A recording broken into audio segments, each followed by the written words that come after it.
Tonight, we dive into the most horrifying and civilization-ending disasters in human history. Those catastrophic events that turned thriving societies into mass graves, reduced mighty empires to scattered survivors, and made entire populations pray for death as a mercy. While Hollywood makes disasters look dramatic and survivable, the truth is, experiencing history's greatest catastrophes meant watching everyone you loved die slowly, painfully, and often while you were powerless to help them. So, before you get comfortable, take a moment to like the video and subscribe, but only if you genuinely enjoy learning about humanity's darkest hours. And let me know in the comments which historical disaster terrifies you most and what time it is where you're watching. It's always fascinating to see who's joining us from around the world as we explore these nightmares together. Now maybe turn down the lights, grab something warm to drink, and let's descend into history's most devastating journey together. Let's be clear about something right from the start. When we talk about historical disasters, we're not talking about the kind of manageable crisis you might see in a movie where the hero saves the day and everyone learns a valuable lesson. We're talking about events so catastrophic that they literally reset human civilization. Events that killed not just individuals, not just families, but entire ways of life. We're talking about disasters that made the survivors envy the dead. The year 536 CE began like any other year for the people living around the Mediterranean, in China, in the Americas, across Europe and Asia. Farmers planted their crops, merchants planned their trade routes, children played in village squares, and parents worried about the usual things: harvest yields, wedding arrangements, minor political disputes, normal human concerns for normal human lives. They had no idea they were living through the last normal year many of them would ever see, because in 536, something happened that changed everything. The sun disappeared, not metaphorically, not gradually. One day in early 536, people across 3 continents looked up at the sky and noticed something wrong. The sun, which had been their reliable companion for their entire lives, had become dim, weak, barely visible through what seemed like a permanent fog that stretched from horizon to horizon. But this wasn't weather. This wasn't a temporary storm system or seasonal change. This was something else entirely. Something that would last for over a year and kill more people than any war in ancient history. What had happened was a volcanic eruption so massive that it pumped millions of tons of ash and sulfur compounds into the atmosphere, not just locally, but globally. The ash cloud circled the Earth like a shroud, blocking sunlight across entire continents. Modern scientists believe it was either a massive eruption in Indonesia or possibly multiple eruptions happening almost simultaneously. But the people living in 536 didn't know about volcanoes on the other side of the world. All they knew was that the sun had abandoned them. Picture this. You're a farmer in what's now France, and you wake up one morning to find that the sun barely provides more light than a full moon. The air is thick, choking, filled with particles that make you cough constantly. Your crops, which should be growing tall and green, are withering in the perpetual twilight. Your children ask you why it's so dark, why the air tastes wrong, why their friends in the next village have started coughing up blood. And you have no answer because nothing like this has ever happened in living memory, or in the memory of your parents, or their parents. The immediate effects were horrifying enough. Crops failed across Europe, Asia, and the Americas simultaneously. Not just poor harvests, complete failures. Plants need sunlight to grow, and with the sun blocked by volcanic ash, photosynthesis essentially stopped. Wheat died in the fields. Barley rotted before it could mature. Fruit trees produced nothing. Vegetables withered into black stumps. Animals that depended on grass and grain began starving, which meant less milk, less meat, less leather, less of everything that made survival possible. But here's where it gets worse, much worse. The volcanic ash didn't just block sunlight, it changed the chemistry of the atmosphere.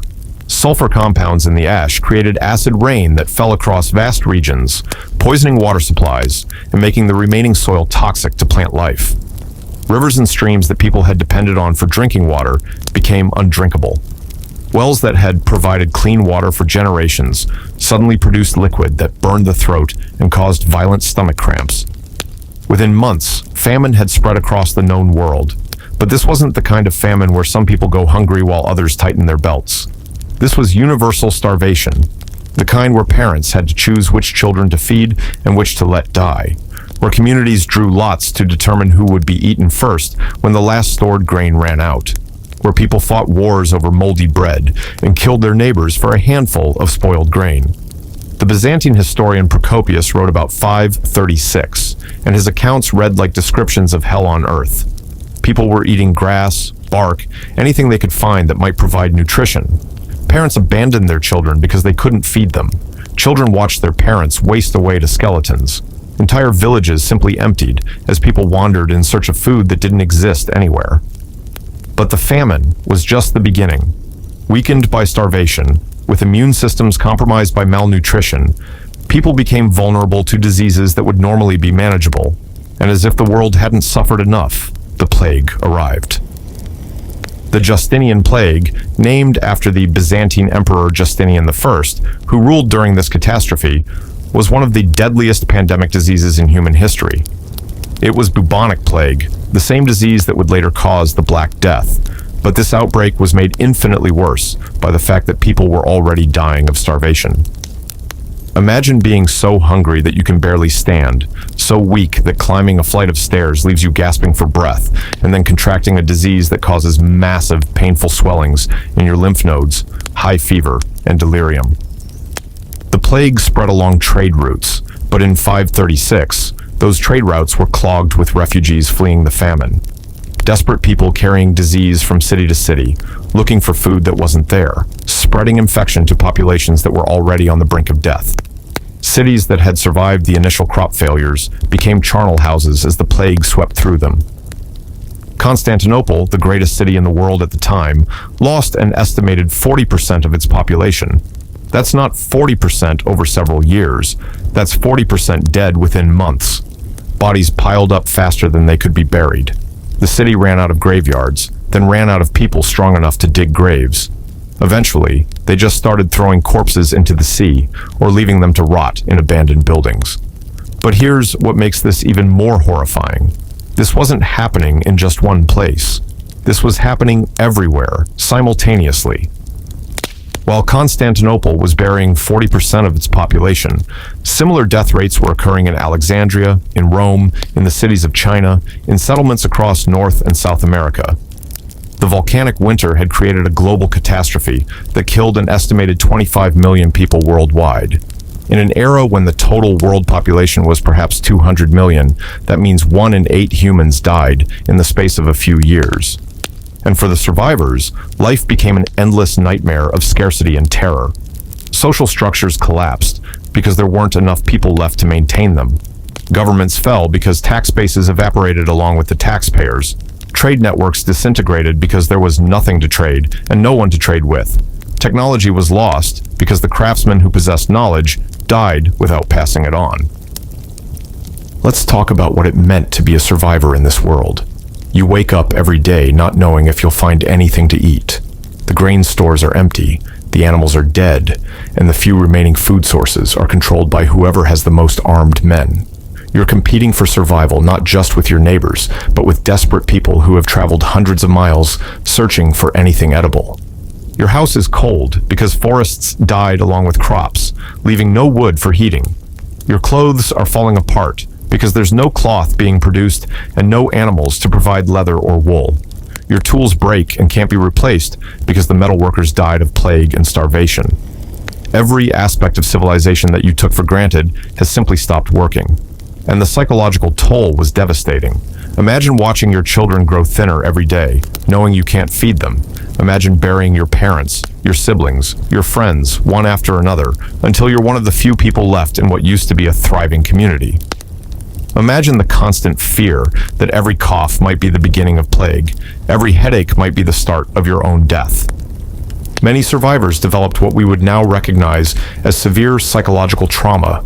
They became unable to form relationships because everyone died. They hoarded any food they found, even when it was rotting, because they couldn't trust that more would become available. They became suspicious of all strangers because strangers might carry disease or try to steal the few resources that remained. Some regions were hit so hard that they were essentially depopulated. Archaeological evidence shows settlements that were thriving in 535 and completely abandoned by 540. Not gradually abandoned, suddenly and completely empty, as if the population simply vanished. And in many cases, they had. Entire tribes, entire cultures, wiped out so completely that we don't even know their names. The political consequences were massive. The Roman Empire, which had been showing signs of recovery under Justinian, was crippled. Justinian's plans to reconquer the Western territories had to be abandoned because there weren't enough soldiers left alive to fill the ranks. The Sassanid Empire in Persia was similarly devastated. In China, the Wei dynasty collapsed, leading to decades of warfare and instability. But perhaps the most tragic aspect was how this disaster affected human knowledge and culture. Libraries burned because there was no one left to maintain them. Artworks were destroyed or lost because the artists and craftsmen who created them were dead. Oral traditions died with the storytellers. Entire languages disappeared because the communities that spoke them no longer existed. The recovery, when it finally came, took generations. The world that emerged from the catastrophe of 536 was fundamentally different from the world that had existed before. Trade networks had to be rebuilt from scratch. Political systems had to be reconstructed. Cultural traditions had to be rediscovered or reinvented. And here's the really terrifying part. The people living through this had no idea what was happening or why. They didn't know about volcanoes. They didn't understand disease transmission. They had no concept of global climate systems. From their perspective, the world had simply ended for no comprehensible reason. Some blamed angry gods. Others thought it was the end times. Many just accepted that this was how life was now. Dark, cold, hungry, and short. So, when we talk about 536 as the worst year in human history, we're not talking about a single dramatic event. We're talking about the slow, agonizing collapse of human civilization across multiple continents, the deaths of millions of people from starvation and disease, and the destruction of knowledge and culture that took centuries to rebuild. We're talking about a disaster so comprehensive that it reset human development and changed the trajectory of world history. And the survivors, those few who lived through the whole catastrophe, spent the rest of their lives haunted by memories of the year the sun disappeared and the world died around them. Now let's travel backward in time to an even earlier catastrophe, one so complete that it ended an entire age of human civilization and plunged the Mediterranean world into centuries of darkness. This is the story of the Bronze Age collapse around 1200 BCE, when the most advanced civilizations in the world simply vanished, leaving behind only ruins and questions that still puzzle archaeologists today. Picture the Eastern Mediterranean around 1250 BCE. This was a world of gleaming palaces, sophisticated trade networks, and advanced civilizations that had existed for centuries. The Mycenaean Greeks built massive fortresses and sailed their ships across the known world. The Hittite Empire controlled much of modern-day Turkey and Syria with their iron weapons and horse-drawn chariots. Egypt was at the height of its New Kingdom period, with pharaohs like Ramesses II building monuments that still amaze us today. The Assyrians were expanding their territory and developing the military tactics that would later make them the terror of the ancient world. These weren't primitive societies. They had writing systems, complex governmental structures, international diplomacy, and trade networks that connected regions from Spain to Mesopotamia. The palace at Knossos in Crete had running water and flush toilets. Mycenaean palaces had elaborate frescoes and sophisticated storage systems for managing agricultural surplus. The Hittites had developed legal codes that influenced law for centuries afterward. And then, in the span of about 50 years, almost all of it disappeared. Not gradually, not through slow decline. Most of these civilizations collapsed suddenly and completely, often with evidence of violent destruction. Palaces were burned, cities were abandoned, and the survivors scattered to become refugees in a world that no longer had the infrastructure to support them. Archaeological layers from this period show destruction so complete that some sites weren't reoccupied for centuries. What makes this collapse so mysterious and terrifying is that we still don't fully understand what caused it. There are theories, invasions by mysterious sea peoples, climate change, internal rebellions, systems collapse. But the truth is probably a combination of all these factors, creating a perfect storm of catastrophe that destroyed the Bronze Age world. Let's start with what we know happened, and then we'll dive into what it meant for the people who lived through it. Around 1200 BCE, a confederation of peoples that the Egyptians called the Sea Peoples began attacking settlements throughout the eastern Mediterranean. These weren't organized armies from a single nation. They seem to have been groups of displaced peoples, possibly refugees from earlier disasters, who had banded together into raiding parties. Egyptian records describe them as coming from the sea in ships, attacking coastal cities, and then moving inland to destroy settlements and palaces. But here's where it gets complicated. The Sea Peoples may not have been the cause of the collapse. They may have been another symptom of it. Evidence suggests that many of the regions they attacked were already weakened by internal problems. Drought had affected large areas of the Mediterranean for several decades.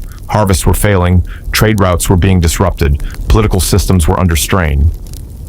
Imagine you're living in a Mycenaean palace complex around 1220 BCE. Your civilization has existed for centuries. Your grandparents' lived in the same palace, followed the same gods, participated in the same trade networks. The system seems eternal, unshakable. But cracks are starting to show. The harvests haven't been good for several years running. Grain stores that used to be full are running low. Tribute from outlying territories is arriving late or not at all. The palace scribes, who keep meticulous records on clay tablets, start recording troubling information. Requests for military aid from other palaces, reports of raids on coastal settlements, ships that were supposed to arrive with trade goods simply not showing up. The detailed administrative system that manages everything from livestock counts to religious festivals begins to show signs of strain. And then the attacks begin. But these aren't the kind of organized military campaigns that civilizations were used to dealing with. These are desperate assaults by displaced populations who have nothing left to lose. The attackers aren't trying to conquer territory or establish control. They're trying to survive by taking whatever they can find. They burn what they can't carry, kill anyone who resists, and move on to the next target. For the people living in these civilizations, the collapse must have felt like the end of the world, not metaphorically, literally. The entire structure of their reality was being destroyed. The palaces that had governed them for centuries were burning. The priests who maintained their connection to the gods were fleeing or dead. The trade networks that brought them goods from distant lands had stopped functioning. The writing systems that recorded their laws, their history, their identity were being abandoned as the scribes who maintained them died or scattered. Let's talk about what this meant in human terms. You're a craftsman living near a Mycenaean palace. Your family has worked with bronze for generations, creating weapons and tools and decorative objects for the palace elite and for trade with distant lands. You know exactly how to mix copper and tin to create the strongest bronze. You know which ores work best, which techniques produce the finest results. This knowledge represents generations of accumulated expertise. But suddenly, the trade routes that bring you tin are disrupted. Tin was relatively rare in the Bronze Age Mediterranean. Much of it came from distant regions like Afghanistan or Britain. When those trade networks collapse, you can't get the materials you need to work. Your skills, refined over a lifetime, become useless overnight. Worse, the palace that was your primary customer no longer exists. The administrative system that organized bronze production, that assigned quotas and managed distribution, is gone. The economy that your entire way of life depended on has simply vanished. You're left with some tools, some partially finished work, and no way to use your expertise to survive in the new world that's emerging from the collapse. And you're not alone. All around you, other specialists are facing the same crisis.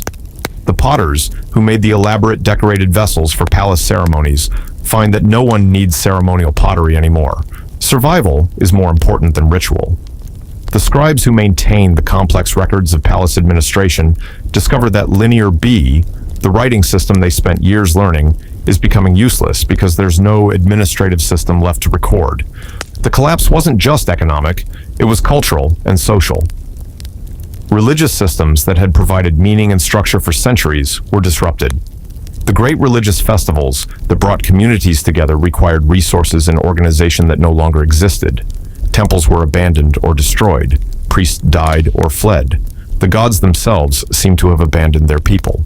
Family structures that had been stable for generations were torn apart. Extended families that had lived together in the same region for centuries were scattered as survivors fled to find safety or resources. Marriage alliances between prominent families became meaningless when the families themselves no longer had power or property. Children grew up without the cultural knowledge that their parents had taken for granted. And then there's the sheer physical survival aspect. These Bronze Age civilizations supported relatively large populations through sophisticated agricultural systems. Palaces coordinated planting and harvesting across wide territories. They managed irrigation systems, maintained roads, and organized the distribution of surplus food to non-agricultural specialists like craftsmen and soldiers. When these systems collapsed, the land couldn't support as many people. Archaeological evidence suggests that population levels in many regions dropped dramatically, not just from violence, but from starvation and disease. People who had lived comfortable lives as part of a complex civilization found themselves competing for basic resources with neighbors who had once been allies. The psychological impact must have been devastating. Imagine having your entire worldview destroyed. Everything you understood about how society worked, about your place in the world, about what the future would look like for your children. All of it rendered meaningless in the span of a generation. Some people probably developed what we would now recognize as severe depression or post-traumatic stress. Others may have clung desperately to fragments of the old ways, trying to maintain traditions and practices that no longer had any practical purpose. The knowledge loss was catastrophic. The Bronze Age civilizations had accumulated centuries of learning in fields like metallurgy, agriculture, medicine, astronomy, and engineering. Much of this knowledge was stored in palace archives or maintained through apprenticeship systems that depended on stable communities. When the palaces burned and the communities scattered, vast amounts of human knowledge simply vanished. Writing systems were abandoned in many regions. The Mycenaeans stopped using Linear B script entirely. In some areas, literacy disappeared completely and didn't return for centuries. This meant that even basic records, laws, contracts, histories, were lost. Entire peoples became essentially invisible to history because there was no one left who could write down their stories. Technological knowledge was also lost. The techniques for creating the finest Bronze Age metalwork, for building the massive fortification walls that protected cities, for constructing the complex drainage systems that supported agriculture, much of this expertise died with the craftsmen who possessed it. Later, civilizations had to reinvent many of these technologies from scratch. The trade networks that had connected the Mediterranean world for centuries took hundreds of years to rebuild. Goods that had been common, tin for bronze making, amber from the Baltic, ivory from Africa, became rare luxuries again. This isolation meant that different regions began developing in different directions, losing the cultural connections that had made the Bronze Age Mediterranean a relatively unified world. Some regions were hit so hard that they didn't recover for centuries. Greece entered what historians call the Greek Dark Ages, a period from roughly 1100 to 750 BCE when population levels remained low, technology was less sophisticated than it had been during the Bronze Age, and written records are so scarce that we know very little about what happened. The great Mycenaean palaces remained ruins. The sophisticated administrative systems were never rebuilt in the same form. Other regions adapted more successfully, but still faced centuries of instability.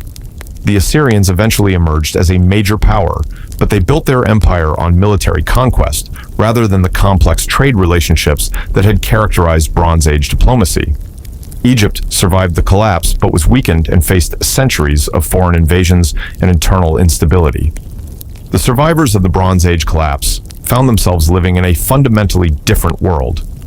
Instead of the international cosmopolitan Bronze Age civilization with its trade networks and diplomatic relationships, they lived in smaller, more isolated communities that were focused primarily on local survival.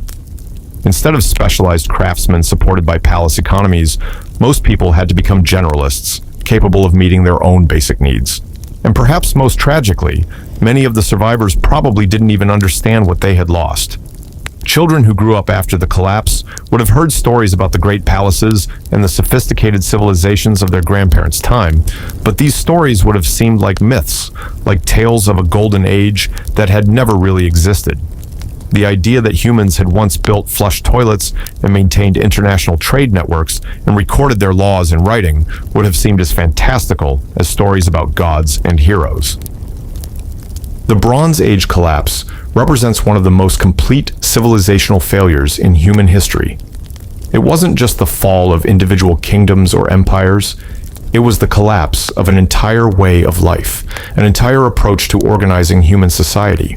And the people who lived through it watched their world disappear, often violently and suddenly, leaving them to survive in the ruins of what had once been a sophisticated and interconnected civilization. The recovery, when it finally came, took the form of new civilizations with different values, different technologies, and different approaches to organization. The classical civilizations that we're more familiar with, Athens, Rome, the Persian Empire, were built on the foundations of the Bronze Age collapse, but they were fundamentally different from what had come before. In many ways, the Bronze Age collapse represents the end of humanity's first attempt at creating complex international civilization and the beginning of the path that would eventually lead to the world we know today. Now we turn to perhaps the most famous disaster in European history, one that killed between 1/3 and 1/2 of Europe's population and fundamentally changed the structure of medieval society. This is the story of the Black Death, the plague pandemic that swept across Asia, North Africa, and Europe in the 14th century, leaving behind mass graves, abandoned towns, and survivors who faced a world where everything they had known about life, death, and social order had been turned upside down. The plague that would come to be known as the Black Death probably originated somewhere in Central Asia in the early 14th century. It was bubonic plague caused by the bacterium Yersinia pestis, which was spread by fleas that lived on rats. But the people living through this pandemic didn't know about bacteria or disease vectors. They didn't understand why healthy people could wake up in the morning and be dead by nightfall. They didn't know why entire families would die within days of each other, or why some people seemed immune while others died horribly despite every precaution. What they knew was that death had become a constant, terrifying presence that could strike anyone at any time without warning or mercy. The plague reached Europe in 1347, carried by trading ships from the east. The first major outbreak occurred in the Crimean city of Kaffa, where Mongol forces besieging the city catapulted plague-infected corpses over the walls in one of history's first recorded instances of biological warfare. Genoese merchants fleeing the siege carried the disease with them as they sailed back toward Europe, spreading infection to every port they visited. By the time the plague reached Western Europe, it had already devastated much of Asia and the Middle East. China's population dropped from around 120 million to 65 million. The Islamic world lost enormous numbers of people, with some cities seeing death rates of 50% or higher. But Europe, with its dense urban populations and extensive trade networks, provided perfect conditions for the plague to spread rapidly and lethally. Let's be clear about what bubonic plague actually did to the human body, because understanding the physical reality of this disease is crucial to comprehending the psychological and social impact it had on medieval society. The plague bacillus, spread by flea bites, would multiply rapidly in the lymphatic system. Within days, sometimes within hours, victims would develop massive, painful swellings, called buboes, in their lymph nodes, particularly in the groin, armpits, and neck. These buboes could grow to the size of apples, turning black as the tissue died. The pain was excruciating. Medieval accounts describe victims screaming in agony, unable to move, because any motion caused unbearable pain. High fever would set in, often reaching levels that caused delirium and hallucinations. Victims would vomit blood, develop dark patches on their skin as blood vessels burst, and often die within 3 to 5 days of the first symptoms appearing. But bubonic plague wasn't the only form the disease took. In some cases, it developed into pneumonic plague, which attacked the lungs and could be spread through coughing and breathing. Pneumonic plague was even deadlier than the bubonic form, killing victims within 1 to 3 days and spreading directly from person to person without needing flea vectors. When someone with pneumonic plague coughed, they sprayed plague bacteria into the air, infecting anyone nearby. The third form, septicemic plague, occurred when the bacteria entered the bloodstream directly. This was the most rapidly fatal form, often killing people within hours. Victims of septicemic plague would develop massive internal bleeding, causing dark patches to appear all over their skin, which is probably where the name Black Death originated. Now imagine you're living in a medieval European city in 1348. Cities were already dangerous, unhealthy places with poor sanitation, contaminated water supplies, and overcrowded living conditions. Most people lived in close quarters with animals. Garbage was often thrown into the streets, and personal hygiene was limited by lack of understanding about disease transmission. When the plague arrived in your city, it didn't announce itself with dramatic signs or omens. One day, someone in your neighborhood, maybe a merchant who had recently returned from trading in a distant port, would start feeling ill. Fever, chills, general discomfort. Nothing that seemed particularly alarming at first. People got sick all the time in medieval cities. But within a day or two, the characteristic swellings would appear. Massive, black, agonizingly painful lumps that marked the victim as plague infected. And by then, it was usually too late. The fleas that had fed on the sick person had already moved on to bite other victims. Or if it was pneumonic plague, the victim had already been coughing and breathing around family members and neighbors for days. The speed of death was terrifying. People would wake up healthy and be dead before sunset. Children would go to bed complaining of feeling tired and never wake up. Pregnant women would miscarry as the disease killed both mother and unborn child. Entire households would be found dead when neighbors finally worked up the courage to investigate why no one had been seen for several days. As the death toll mounted, normal social structures began to collapse. Medieval society was built on complex relationships of obligation and hierarchy. Peasants owed labor service to lords, craftsmen belonged to guilds. Everyone had a specific place in the social order. But when half the population started dying, these relationships became meaningless. Lords found themselves with empty manors as their peasants died. Craftsmen's guilds lost so many members that they couldn't maintain their trade monopolies. Churches lost priests faster than they could train new ones. Government officials died, leaving administrative systems in chaos. The entire feudal system, which had organized European society for centuries, began to break down as the people who made it function simply disappeared. The economic consequences were catastrophic. Agricultural production collapsed as farmers died, leaving crops unharvested in the fields. This created food shortages that made survivors even more vulnerable to disease. Craft production stopped as artisans died, creating shortages of basic goods like clothing, tools, and household items. Trade networks were disrupted as merchants died, and cities became too dangerous to visit. But perhaps even more devastating were the psychological and social effects. Medieval European society was deeply religious, and people turned to the church for explanation and comfort in times of crisis.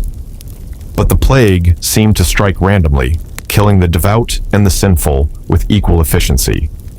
Priests died at higher rates than the general population because they continued to perform last rites and other religious duties that brought them into close contact with plague victims. Many people began to question whether God had abandoned them or whether they were living through the end times predicted in biblical prophecy. Some groups became convinced that the plague was divine punishment for humanity's sins and began practicing extreme forms of penance, including self-flagellation and public displays of religious devotion. Others decided that if the world was ending, they might as well enjoy themselves, leading to outbreaks of hedonistic behavior that scandalized surviving church authorities. Anti-Semitic violence increased dramatically as frightened populations looked for someone to blame for the catastrophe. Jewish communities were accused of poisoning wells or practicing witchcraft to cause the plague. In many cities, Jewish quarters were attacked and burned, with entire communities murdered by mobs who thought they were striking back against the source of their suffering. The death toll was so high that normal burial practices became impossible. Medieval Christian tradition required individual burials in consecrated ground, with proper funeral rites performed by priests. But when hundreds of people were dying every day in a single city, there weren't enough priests to perform funeral services, enough grave diggers to dig individual graves, or enough consecrated ground to bury everyone according to religious law. Mass graves became common, with bodies thrown in together without individual markers or proper ceremonies. In some cities, bodies were simply piled in the streets because there was no one left alive and healthy enough to dispose of them. The smell of death became a constant presence in urban areas. Wells and water sources became contaminated by decomposing corpses, creating additional health hazards for survivors. Children were particularly vulnerable, not just to the disease itself, but to the social chaos it created. Parents died, leaving orphaned children to fend for themselves in a world where the institutions that might have cared for them, churches, guilds, extended family networks, were also collapsing. Many children simply starved to death after their caregivers died, even if they never contracted plague themselves. The plague also created a crisis of knowledge and cultural transmission. Medieval society relied heavily on apprenticeship systems and oral tradition to pass skills and knowledge from one generation to the next.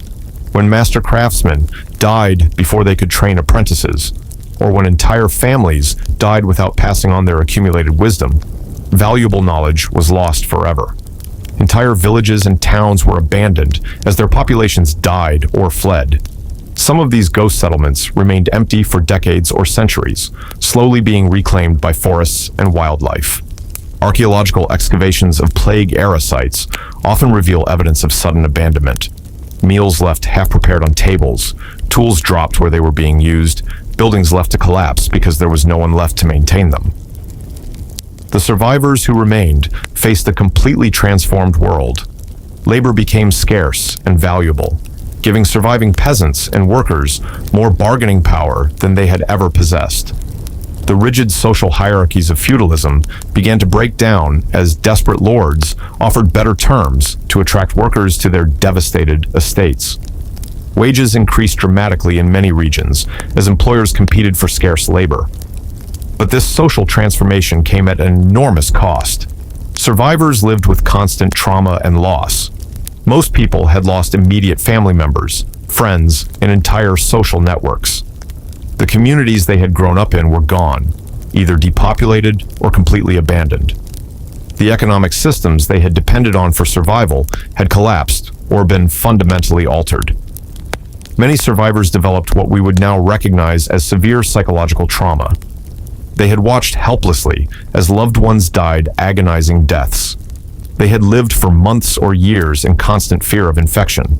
They had been forced to abandon normal moral and social behavior in order to survive.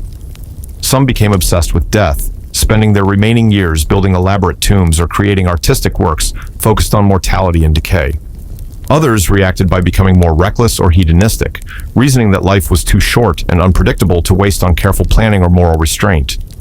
The famous motto, "Eat, drink, and be merry, for tomorrow we die," became popular during and after the plague years, reflecting a widespread sense that traditional values and long-term thinking were pointless in a world where death could strike at any moment.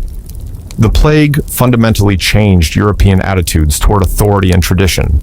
When the church, the nobility, and other traditional sources of authority had proven powerless to protect people from the catastrophe, their legitimacy was called into question. This questioning of authority contributed to various religious and political movements in the following centuries, including church reform movements, peasant rebellions, and eventually the Protestant Reformation. The economic changes caused by population loss also contributed to the development of capitalism and the decline of feudalism. When labor became scarce and valuable, traditional relationships between lords and peasants began to break down. Money became more important than land as a source of power, leading to the rise of merchant classes and the eventual development of more modern economic systems. But for the people who lived through the plague years, these long-term historical changes were less important than the immediate reality of loss, trauma, and survival in a world that had been fundamentally altered. They had experienced one of the most devastating catastrophes in human history, and the survivors spent the rest of their lives dealing with its consequences. The Black Death killed an estimated 75 to 200 million people, making it one of the deadliest pandemic diseases in human history. In Europe alone, it killed between 30% and 60% of the population, with some regions experiencing even higher death rates. Entire family lines were extinguished. Some towns and villages lost their entire populations. The demographic impact was so severe that European population levels didn't return to pre-plague numbers for over 200 years. And throughout this catastrophe, people had no understanding of what was causing it or how to prevent it. They tried everything: prayer, medical treatments based on medieval understanding of disease, fleeing to remote areas, quarantining infected individuals. But nothing worked consistently.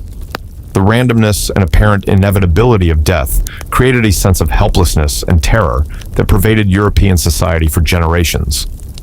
The survivors of the Black Death lived through one of history's most complete social and economic transformations, watching their entire world die around them and having to build something new from the ruins. And they did it while carrying the trauma of having witnessed the deaths of most of the people they had ever known, in a world where death had become so common that it had lost much of its emotional impact, even as it remained terrifyingly unpredictable. Now let's journey to more recent history, to examine a disaster that came not from disease or famine, but from the sky itself. In 1859, the largest geomagnetic storm in recorded history struck Earth, an event so powerful that it demonstrated just how vulnerable human civilization had become to forces completely beyond our control. This is the story of the Carrington event, named after the British astronomer who observed the solar flare that caused it, and how a storm from the sun nearly destroyed the Victorian era's greatest technological achievement, the telegraph system that connected the world. September 1st, 1859, began as a normal day for Richard Carrington, a British amateur astronomer who spent his mornings observing and sketching sunspots from his private observatory. The sun had been unusually active lately, covered with more sunspots than usual, but this wasn't particularly alarming. Sunspots were a known phenomenon, dark patches on the sun's surface that appeared and disappeared in cycles that astronomers were just beginning to understand. But at 11:18 a.m., as Carrington watched through his telescope, something extraordinary happened. Two brilliant white lights appeared in the middle of a large group of sunspots, so bright that they were visible even through the filtered telescope designed to make solar observation safe. The lights grew brighter and more intense, then began to fade after about 5 minutes. Carrington had just witnessed the most powerful solar flare in recorded human history. He had no idea that he had just observed the beginning of a disaster that would, within hours, cripple communication systems across the globe and provide a terrifying preview of what could happen if modern civilization faced a similar event. To understand why the Carrington event was so devastating, you need to understand what the telegraph system meant to 19th century civilization. By 1859, telegraph networks connected cities across Europe and North America, and underwater cables were beginning to link continents. For the first time in human history, information could travel faster than the people carrying it. News that once took weeks to cross the Atlantic could now be transmitted in minutes. The telegraph had revolutionized commerce, journalism, and government. Stock prices in London could affect markets in New York within hours. Newspaper reporters could file stories from distant locations and have them published the same day. Military commanders could coordinate operations across vast distances. The telegraph was the internet of the 19th century, the technological achievement that was beginning to create the first truly global economy. And it all depended on electricity flowing through thousands of miles of copper wire. On the evening of September 1st, about 17 hours after Carrington observed the solar flare, the charged particles from that flare reached Earth's magnetic field. What happened next was like nothing anyone had ever experienced. The first sign of trouble came at sunset, when people across Europe and North America noticed something strange about the sky. Instead of the normal darkness of night, brilliant colored lights began dancing across the heavens. These weren't the faint aurora that occasionally appeared in far northern regions. These were brilliant, multicolored displays, visible as far south as the Caribbean and Rome. People who had never seen an aurora in their lives stepped out of their houses to witness skies filled with red, green, and blue lights so bright that you could read a newspaper by them. In some locations, the aurora was so intense that people thought nearby cities were on fire and rushed to help fight blazes that didn't exist. Others thought the world was ending, that they were witnessing the apocalyptic signs described in religious prophecy. But while people marveled at the strange beauty in the sky, the same geomagnetic storm that created those lights was wreaking havoc on the telegraph system. Electrical currents induced by the magnetic disturbance began flowing through telegraph wires with devastating effect. Telegraph operators across Europe and North America found their equipment behaving in impossible ways. Some telegraph lines began transmitting messages without anyone sending them. Others carried so much electrical current that the telegraph operators received severe electrical shocks when they touched their equipment. Telegraph wires sparked and caught fire. Telegraph poles burst into flames as the induced current overloaded the system. In Boston, a telegraph operator was knocked unconscious when electrical current from his equipment surged through his body. In Norway, telegraph equipment caught fire, burning down the telegraph station. Across Europe, telegraph lines failed simultaneously, cutting communication between major cities for the first time since the network had been established. But perhaps the most disturbing incidents occurred when telegraph operators tried to continue working despite the electromagnetic chaos. Some found that they could disconnect their telegraph equipment from its power source and still send and receive messages using only the electrical current induced by the geomagnetic storm. The Earth's magnetic field had become so disturbed that it was generating enough electricity to power telegraph systems without any man-made power source. This might sound convenient, but it was actually terrifying. Telegraph operators had no control over this induced current. Messages became garbled or impossible to understand. Equipment that worked fine one minute would fail catastrophically the next. The electromagnetic interference made it impossible to know whether any given message had been transmitted accurately or received correctly. For people who depended on the telegraph for business, news, or personal communication, the failure of the system was a disaster. Stock exchanges couldn't receive price information from other cities. Newspapers couldn't get reports from their correspondents. Government officials couldn't communicate with distant territories. Railway systems, which were beginning to use telegraph networks to coordinate train schedules and prevent collisions, found themselves operating blind. But the Carrington event demonstrated something even more frightening: how completely dependent civilization had become on technologies that were vulnerable to forces beyond human control. The telegraph system wasn't just a convenience. By 1859, it had become essential infrastructure. Businesses, governments, and individuals had organized their lives around the assumption that long-distance communication would be available when needed. When that system failed suddenly and completely, people were forced to confront how fragile their technological civilization really was. If a storm from the sun could destroy the telegraph network, what other technologies might be vulnerable to similar disasters? The geomagnetic effects lasted for several days, with telegraph systems experiencing intermittent failures and strange behavior throughout early September. As the storm gradually subsided, engineers worked to repair damaged equipment and restore normal service. But the psychological impact of the event lasted much longer. Scientists and engineers began to realize that they had been building technological systems without understanding all the forces that could affect them. The idea that events on the sun, 93 million miles away, could have immediate and devastating effects on Earth-based technology was deeply unsettling. It suggested that human civilization was more vulnerable to cosmic forces than anyone had previously imagined. Some religious leaders interpreted the Carrington event as a divine warning, pointing to the biblical associations between unusual lights in the sky and prophetic warnings.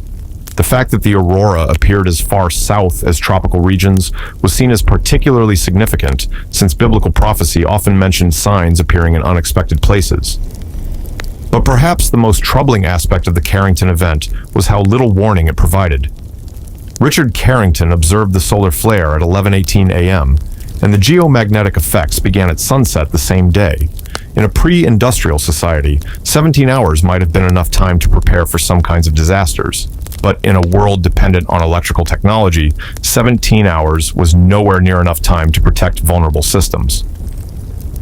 Modern analysis of the Carrington event has revealed just how fortunate the world was that it occurred in 1859 rather than today. The solar flare that caused the geomagnetic storm was probably 10 times more powerful than any solar event recorded in the space age. If a similar flare occurred today, it would likely cause trillions of dollars in damage to electrical grids, satellite systems, GPS networks, and internet infrastructure. The electrical grid that powers modern civilization is far more extensive and complex than the telegraph system of 1859, but it's also far more vulnerable to geomagnetic interference. A Carrington-level event today could cause widespread blackouts lasting months or years. Satellites that provide GPS navigation, weather forecasting, and communication services could be permanently damaged. The internet, which depends on fiber optic cables and electronic switching equipment, could suffer massive failures. But in 1859, people had no way of knowing how much worse such an event could become as technology advanced. They experienced the Carrington event as a strange and frightening disruption to their increasingly connected world, not knowing that they were witnessing a preview of much greater vulnerabilities to come. The recovery from the telegraph failures took weeks in some areas, months in others. Engineers had to replace damaged equipment, repair burned wires, and redesign some systems to be more resistant to electrical surges. But the deeper impact was psychological and cultural. The Carrington event forced people to confront the fact that their technological progress had created new kinds of vulnerability. For the first time, people realized that civilization could be attacked by forces from space, not through invasion by alien beings, but through natural phenomena that could disrupt or destroy the technological systems that modern life depended on. This realization contributed to a sense of cosmic anxiety that would influence science fiction, religious thinking, and technological development for decades afterward. The Carrington event also marked the beginning of scientific interest in what we now call space weather. Astronomers and physicists began studying the relationship between solar activity and terrestrial phenomena, laying the groundwork for modern understanding of how the sun's behavior affects Earth's magnetic field and technological systems. But for the people who lived through September 1859, the scientific implications were less important than the immediate experience of watching their connected world suddenly become disconnected. Telegraph operators who had grown accustomed to instant communication with distant cities found themselves isolated, unable to send or receive messages, unsure whether their equipment would work from one moment to the next. Business owners who had built their enterprises around the assumption of reliable, long-distance communication had to quickly adapt to a world where such communication was no longer available.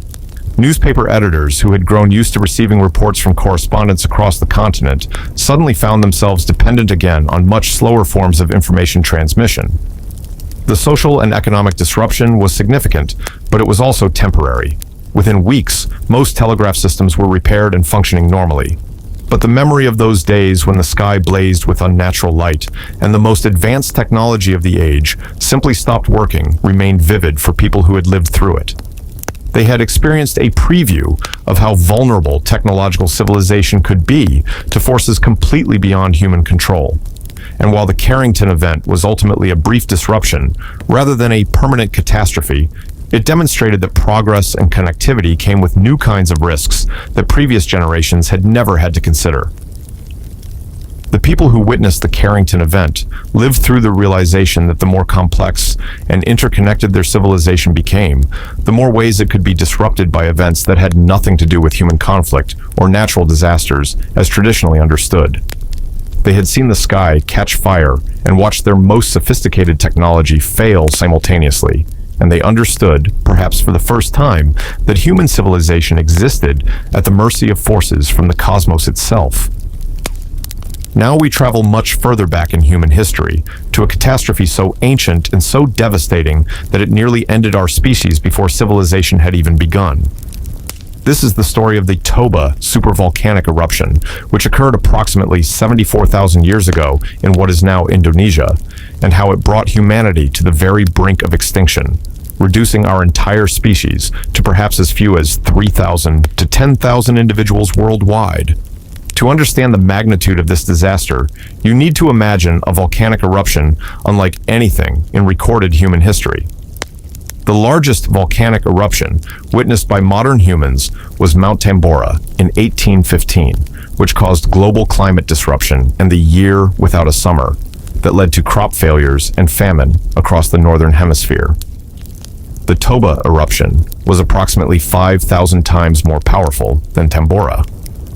When Toba erupted 74,000 years ago, it ejected an estimated 2,800 cubic kilometers of material into the atmosphere.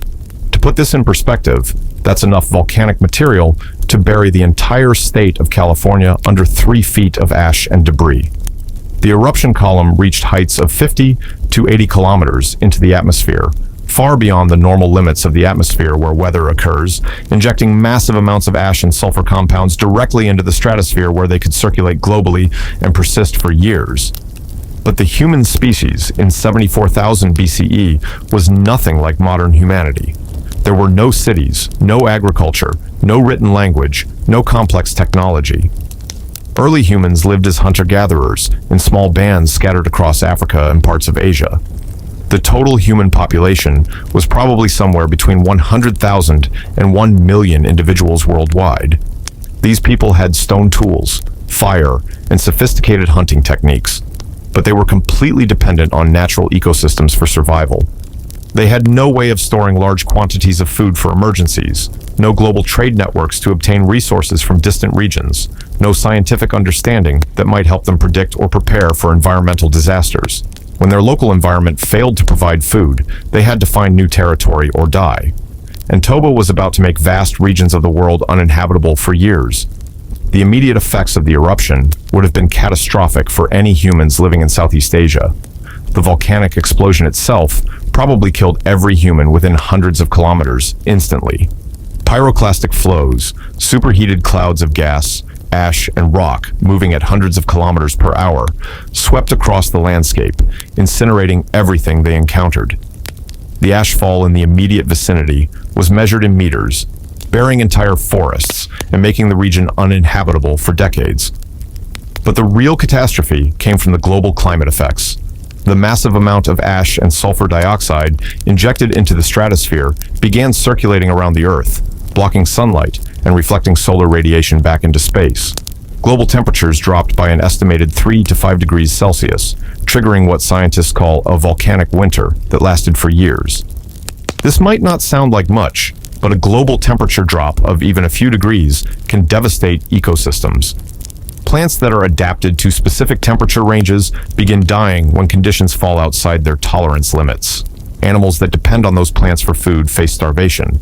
Predators that depend on those herbivores face starvation in turn. The entire food web begins to collapse from the bottom up. For early humans, this ecological collapse was an extinction-level threat.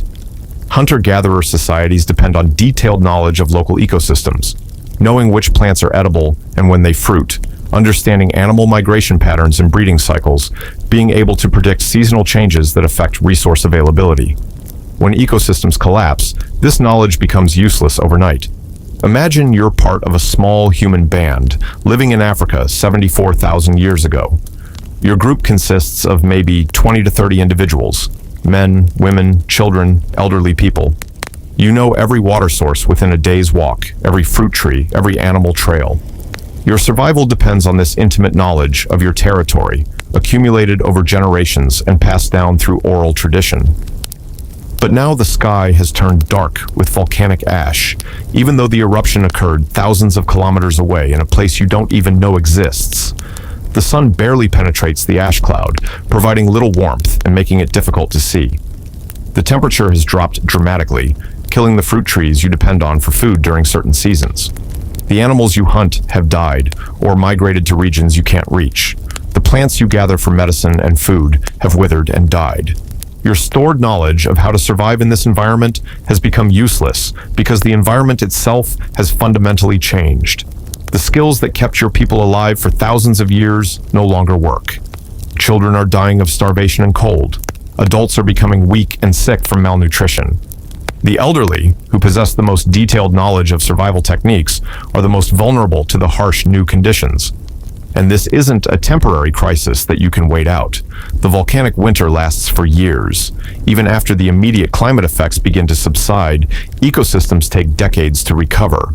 Forests that took centuries to grow have died and won't regrow in your lifetime. Animal populations that were driven to extinction in your region may never return. Water sources may have dried up or become contaminated. Some groups probably tried to migrate to regions less affected by the climate disruption, but this was extremely difficult and dangerous. Early humans lived in territories that they knew intimately, and venturing into unknown regions meant risking encounters with hostile human groups, dangerous animals, or environments that couldn't support human life. Many groups that attempted long-distance migration probably died along the way. The genetic evidence suggests that the human population bottleneck caused by Toba was so severe that all modern humans outside of Africa are descended from a group of perhaps 3,000 to 10,000 individuals who survived the catastrophe. This means that for several thousand years after Toba, the entire human species was reduced to a number of individuals smaller than the population of a typical modern town. Think about what this means in human terms. If you were one of the survivors, you would be living in a world where humans had become almost extinct. You might go months or years without encountering other human groups. The total accumulated knowledge of your species, all the survival techniques, all the technological innovations, all the cultural practices that had developed over tens of thousands of years, was held by fewer people than could fill a modern high school gymnasium. Every death in your group represented a significant loss of knowledge and genetic diversity for the entire species. When an elderly person died, they took with them irreplaceable information about survival techniques, tool-making methods, or medicinal practices. When a child died, the future reproductive potential of the species was diminished. When adults died, the immediate survival of the group was threatened. The psychological stress of living through such a catastrophe would have been overwhelming. These early humans were intelligent, social beings who understood death and loss. They would have watched most of their community die from starvation, cold, and disease. They would have been forced to abandon territories that their ancestors had occupied for generations. They would have lived with constant fear about whether they would find enough food to survive another day. Some groups probably developed what we would now recognize as severe trauma responses. The constant stress of near starvation and the loss of most community members would have affected their ability to function normally. Some individuals might have become unable to hunt or gather effectively. Others might have become overly aggressive in competing for limited resources, leading to conflicts that further reduced the chances of group survival. The technological and cultural implications were also devastating. Early human technology was relatively simple, but it represented thousands of years of accumulated innovation and refinement. Techniques for making stone tools, starting fires, tracking animals, and processing plant foods were passed down through generations of practice and experimentation. When populations became drastically reduced, much of this knowledge was lost. Specialized techniques that were known by only a few individuals in each group disappeared when those individuals died. Regional variations in toolmaking or survival techniques were eliminated as entire populations were wiped out. The cultural diversity that had been developing as human groups adapted to different environments was severely reduced. The recovery from the Toba bottleneck took thousands of years. Human populations remained small and vulnerable for millennia after the eruption. The genetic diversity of our species was permanently reduced. Modern humans are less genetically diverse than most other mammalian species because we all descend from the small group of Toba survivors. But perhaps most remarkably, the humans who survived Toba eventually became the ancestors of all non-African human populations. The small groups that managed to survive the volcanic winter and its aftermath eventually expanded out of Africa to populate the entire world. Every human civilization, every technological achievement, every work of art and literature and music created by non-African peoples can be traced back to the few thousand individuals who survived the Toba catastrophe.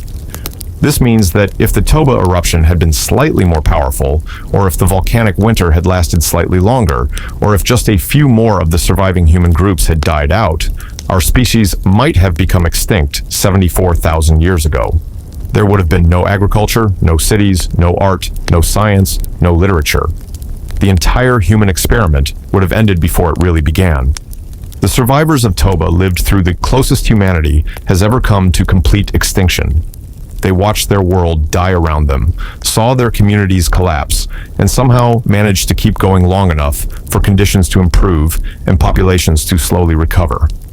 They endured years of hunger, cold, and loss that killed most of their species, and they did it without any understanding of what had caused the catastrophe or when it might end.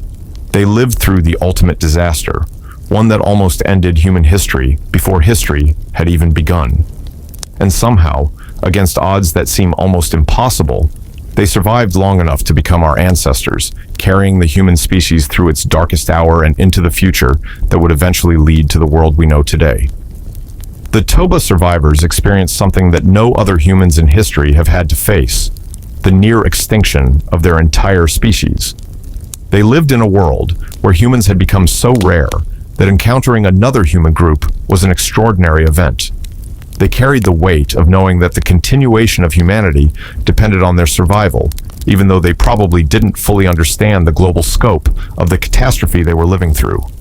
And they endured, through years of darkness, cold, and starvation, through the loss of most of their communities and much of their accumulated knowledge, through the terror of living in a world that had become almost completely hostile to human survival. They found ways to keep going. They represent the ultimate example of human resilience in the face of complete catastrophe, the proof that our species can survive even the most devastating disasters that nature can produce. But they also represent a warning about how fragile human civilization really is. The Toba eruption shows us that even without human-caused disasters like war or environmental destruction, natural forces beyond our control can bring our species to the very edge of extinction. We are the descendants of the survivors, but we are not immune to similar catastrophes. And if such a disaster occurred today, with our much larger population but also our much greater dependence on complex technological and social systems, the results might be even more devastating than they were 74,000 years ago. The story of Toba is ultimately the story of how close humanity came to never existing at all, and how a few thousand of our ancestors managed to carry our species through the darkest period in human history. They lived through the ultimate disaster and somehow found the strength to continue, ensuring that human history would have a future beyond that terrible volcanic winter. We exist because they endured, and their survival remains one of the most remarkable examples of human resilience in the face of seemingly impossible odds. Now, let's travel to a disaster that shows how even a single bad harvest can destroy entire civilizations when it's repeated year after year after year. This is the story of the Great Famine of 1315 to 1322, 7 years of continuous crop failures that killed millions across Northern Europe and demonstrated just how fragile medieval society really was when faced with prolonged agricultural disaster. While most people think of medieval famines as brief local problems, the Great Famine was a continental catastrophe that fundamentally changed European society and left survivors traumatized for generations. Let's be clear about something from the start. Medieval Europe in 1314 was not a robust, well-fed society that could easily weather a food crisis. Most people lived perpetually on the edge of malnutrition, existing on a diet that was barely adequate in good years and completely insufficient when harvests failed. The population had been growing steadily for centuries, pushing agricultural production to its absolute limits. Every arable piece of land was being cultivated. Forests had been cleared to create marginal farmland, and the agricultural techniques of the time were extracting every possible calorie from European soil. The medieval diet for common people consisted primarily of bread, porridge, and ale, all made from grain. In good years, this might be supplemented with small amounts of meat, cheese, vegetables, and fruit. But grain was the foundation of survival, representing 70% or more of the calories consumed by most people. When grain production failed, there were no meaningful alternatives. No global trade networks to import food from distant regions, no food preservation techniques that could maintain supplies through multi-year famines, no government relief programs to distribute emergency supplies. When the rains began in the spring of 1315, they seemed like a blessing at first. Europe had experienced several dry years, and farmers welcomed the prospect of adequate moisture for their crops. But the rains didn't stop. Week after week, month after month, torrential downpours soaked the continent. Fields that should have been drying out for planting remained waterlogged swamps. Seeds that were planted rotted in the ground before they could germinate. Crops that did manage to grow were beaten down by constant storms and never had a chance to mature properly. Picture this. You're a peasant farmer in northern France in the summer of 1315. Your family has worked the same plot of land for generations, and you know every inch of your fields intimately. You know exactly when to plant, when to harvest, how much seed to save for next year, how much grain your family needs to survive the winter. This knowledge has kept your ancestors alive for centuries, and it's the foundation of your entire existence. But this year, nothing you know applies. Your fields are underwater. The barley you planted in the spring has rotted into black slime. The wheat is stunted and diseased, producing grain heads that are mostly empty husks. Your vegetable garden is a muddy mess where nothing grows properly. The hay you need to feed your livestock through the winter is moldy and inedible. For the first time in your life, you're facing the prospect of having no harvest at all. And it's not just your farm. Every farm in your village, every farm in your region, every farm across vast stretches of Europe is experiencing the same catastrophic failure.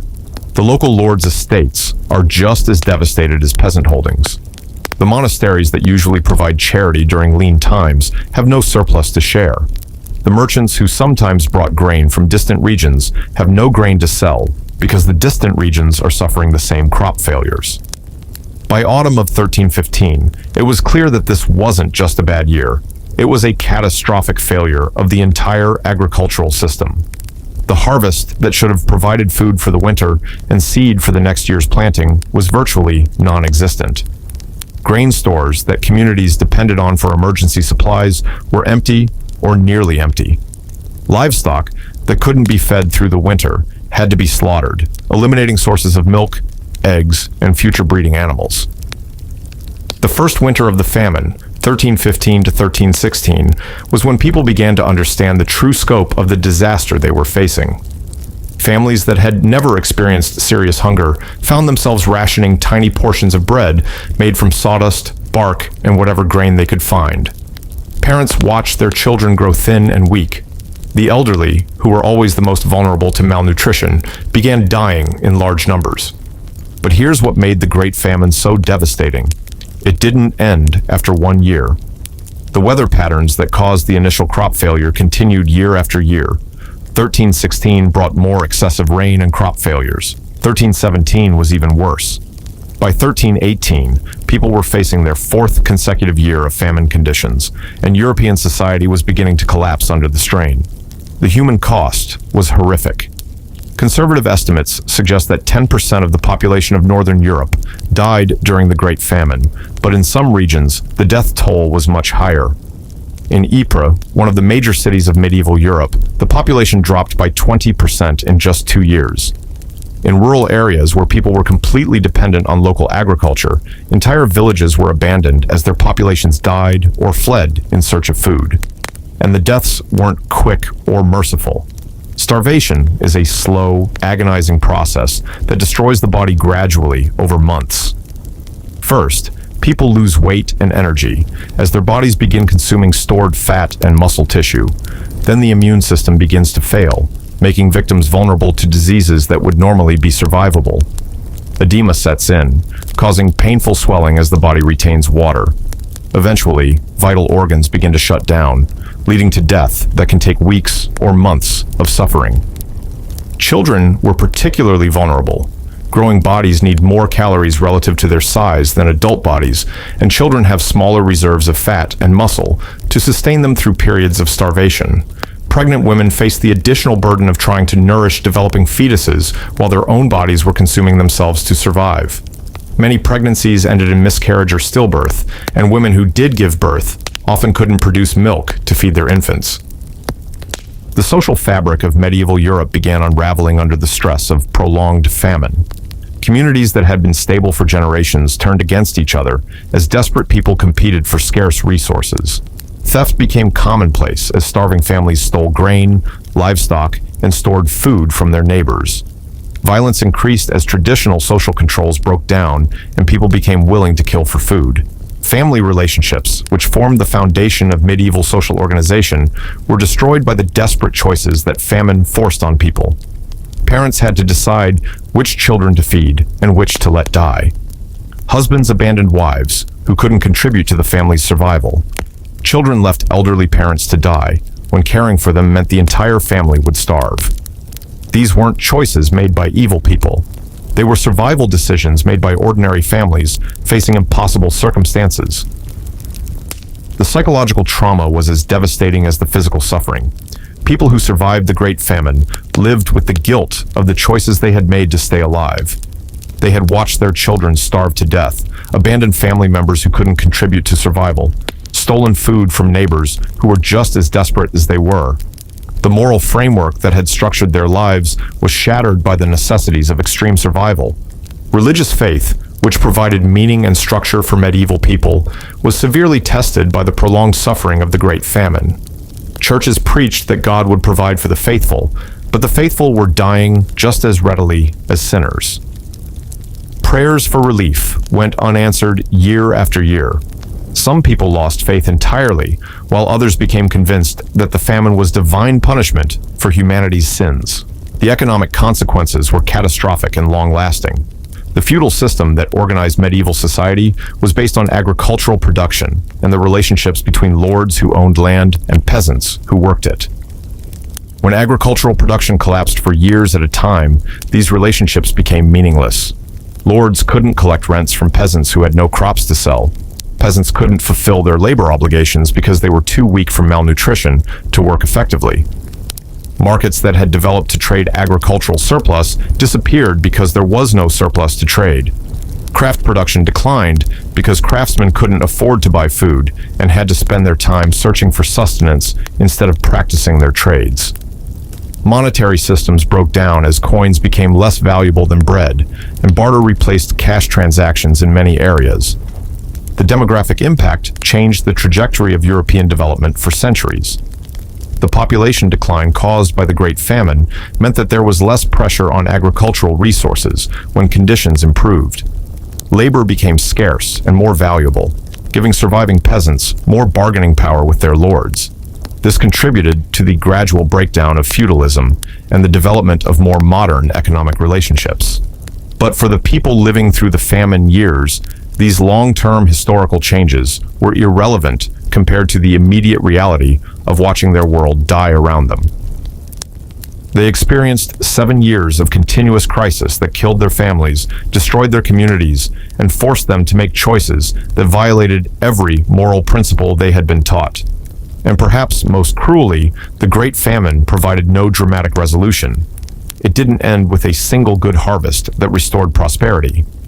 Instead, conditions gradually improved over several years as weather patterns slowly returned to normal. The recovery was so gradual that many people died of malnutrition even after the worst years had passed, because their bodies had been so damaged by prolonged starvation that they couldn't recover even when food became available again. The survivors of the Great Famine emerged into a world that had been fundamentally changed by 7 years of continuous catastrophe. They had lost family members, friends, and entire communities to starvation and disease. They had been forced to abandon moral principles and social obligations in order to survive. They had learned that the agricultural system they depended on could fail completely and repeatedly, leaving them helpless in the face of forces beyond their control. Many survivors developed what we would now recognize as trauma responses related to food scarcity. They hoarded grain obsessively, even in good years when hoarding made no practical sense. They became unable to share food with others, even family members, because the fear of starvation had become so deeply ingrained. They lost the ability to plan for the future because the famine had taught them that any plan could be destroyed by forces beyond human control. The Great Famine also changed European attitudes toward authority and social organization. When traditional sources of support, lords, churches, governments, had proven unable to protect people from starvation, their legitimacy was called into question. This questioning of authority contributed to social upheavals and rebellions in the following decades and centuries. But perhaps the most lasting impact was psychological. The generation that lived through the Great Famine never forgot what it felt like to watch their children starve, to abandon family members to save themselves, to compete with their neighbors for scraps of moldy bread. They carried this trauma for the rest of their lives, and they passed stories of the famine years to their children and grandchildren as warnings about how quickly prosperity could turn to disaster. The Great Famine demonstrated that medieval European civilization, which had seemed stable and prosperous, was actually balanced on a knife's edge of agricultural production. When that production failed for multiple consecutive years, the entire social and economic system collapsed, leaving millions of people to face starvation, disease, and death in a world that had lost the ability to support them. and the survivors learned a lesson that shaped European consciousness for centuries afterward. That civilization was fragile, that prosperity could disappear without warning, and that survival sometimes required abandoning every moral principle except the desperate need to stay alive for one more day. Now, let's examine a catastrophe that shows how disease can destroy not just individuals or communities, but entire ways of life that had existed for thousands of years. This is the story of what historians call the Great Dying, the demographic collapse that devastated indigenous populations across the Americas following European contact, killing an estimated 90% of the native population within a century, and representing perhaps the largest population decline in human history.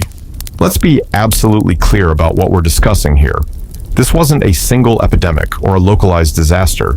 This was a continental catastrophe that unfolded over more than a century, involving multiple diseases, affecting hundreds of distinct cultures and civilizations, and ultimately killing tens of millions of people. The scale of death was so massive that it's difficult for modern minds to comprehend. But imagine if 9 out of every 10 people in North and South America died within 100 years, leaving behind empty cities, abandoned farms, and survivors struggling to maintain any semblance of their former civilization. In 1491, the Americas were home to thriving civilizations with populations that may have totaled 50 to 100 million people. The Aztec Empire controlled much of central Mexico from their magnificent capital of Tenochtitlan, a city larger than any European city of the time.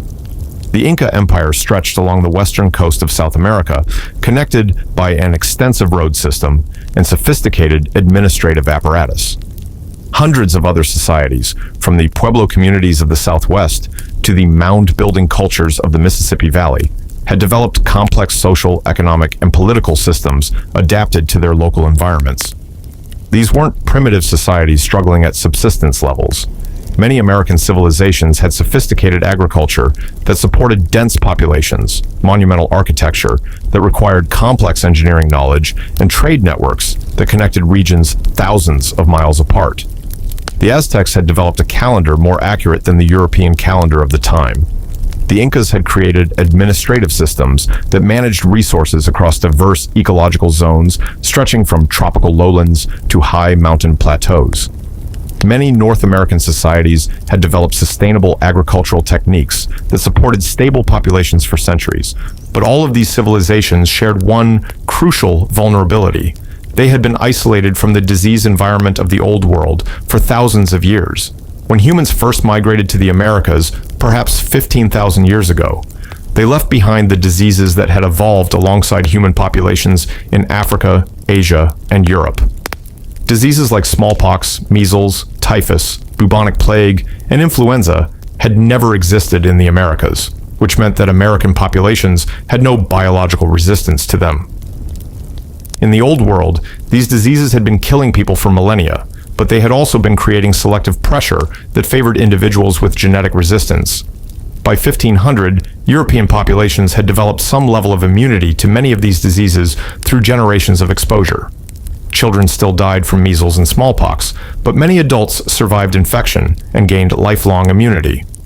These diseases were serious health problems, but they weren't civilization-ending catastrophes for European populations. For American populations, however, these diseases were unlike anything they had ever encountered.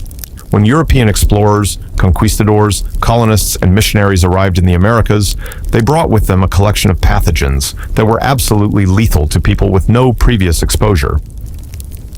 The first and most devastating epidemic began almost immediately after Columbus's initial voyages. By the early 1500s, smallpox was spreading through the Caribbean islands, killing an estimated 90% of the native population within a few decades. But this was just the beginning. As Europeans established more extensive contact with American populations, they inadvertently introduced disease after disease to populations that had no resistance to any of them. Picture this. You're living in Tenochtitlan in 1520, one of the largest and most sophisticated cities in the world. Your civilization has existed for centuries, with complex religious ceremonies, elaborate markets, sophisticated agricultural systems that feed hundreds of thousands of people, and monumental architecture that demonstrates your society's engineering capabilities. You live in a world where disease certainly exists. People get sick and die, But epidemics are usually localized and manageable. Then Spanish conquistadors arrive, carrying with them invisible pathogens that begin spreading through your population like wildfire. Within days, people throughout the city are developing high fevers, painful headaches, and distinctive rashes that cover their bodies with pus-filled blisters. This is smallpox, but you have no name for it and no understanding of what's happening to your people. The disease spreads faster than any illness you've ever seen. Entire households fall sick simultaneously. The priests who normally perform healing rituals are too sick to function. The administrators who manage the city's food distribution system are dead or dying. The craftsmen, the farmers, the soldiers, the mothers, the children. Everyone is either sick, dead, or caring for people who are dying. But smallpox is just the first wave. As that epidemic burns through the population, measles arrives, then typhus, then influenza. Diseases that your people have no resistance to strike one after another, killing not just individuals, but entire families, entire neighborhoods, entire social and economic networks that held your civilization together. The mortality rate is unlike anything in recorded history. In some communities, 95% of the population dies within a few years. Entire villages are found empty, with no survivors to bury the dead or explain what happened. Cities that had thrived for centuries are abandoned as their populations simply disappear. And it's not just the numbers that are devastating. It's the way these epidemics destroy social structures. When diseases kill randomly across all age groups and social classes, they eliminate the people who possess crucial knowledge for maintaining civilization. The elderly, who hold the most detailed knowledge of cultural traditions, agricultural techniques, and survival skills, are often among the first to die. Children, who represent the future of the society, die before they can learn the skills they would need to carry on their culture.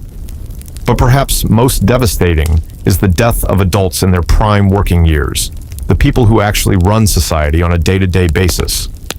These are the farmers who know when and how to plant crops, the craftsmen who create tools and buildings, the traders who maintain economic networks, the administrators who coordinate large-scale activities, the parents who raise children and pass on cultural knowledge.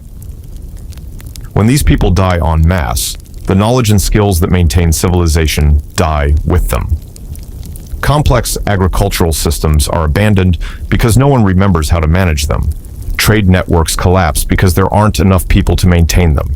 Religious and cultural practices are forgotten because the people who perform them are dead. Written records are lost because the scribes who maintain them have died and no one has been trained to replace them. The psychological impact on survivors was catastrophic. Imagine watching 90% of everyone you've ever known die within a few years. Your parents, your children, your siblings, your friends, your neighbors, the leaders of your community, the priests of your religion, the craftsmen who made the tools you depend on. Almost everyone simply dies, often in rapid succession. The survivors face not just grief, but complete social collapse. The institutions that provided structure and meaning to their lives, governments, religious organizations, educational systems, economic networks, have all failed or disappeared entirely. They're left trying to maintain some semblance of their culture with perhaps 1/10 of the population that had supported it before. Many survivors probably developed what we would now recognize as severe trauma responses. They had witnessed death on a scale that was literally unprecedented in human history. They had lost not just individual family members, but their entire social world. Some probably became unable to form new relationships because everyone they had ever cared about had died. Others may have lost the ability to plan for the future because their experience had taught them that any plan could be destroyed by forces beyond human control. The cultural losses were irreversible. Languages spoken by thousands of people became extinct when the communities that spoke them died out. Religious traditions that had been practiced for centuries were forgotten when the priests and practitioners died. Technological knowledge was lost when the craftsmen who possessed it died before they could train apprentices.